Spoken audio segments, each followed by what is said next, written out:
If I ask a lot of people if they are going to heaven when they die, most would either say I hope so or I think so.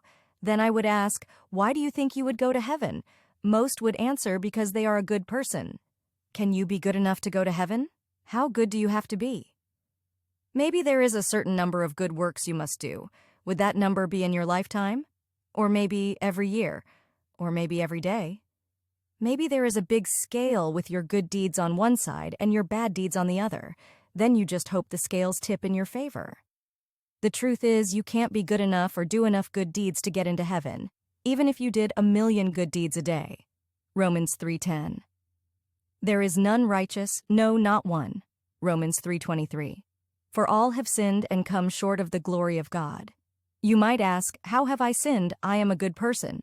Jesus himself said, no one is good except God alone. So, what can we do? I am so glad you ask. Romans 5:12.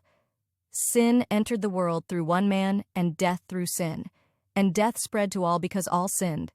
After the first man, Adam, sinned, sin passed down to every person who was ever born after him. So, we are all born into sin. Because Jesus Christ, the Son of God, was conceived by the Spirit of God, he was not born into sin.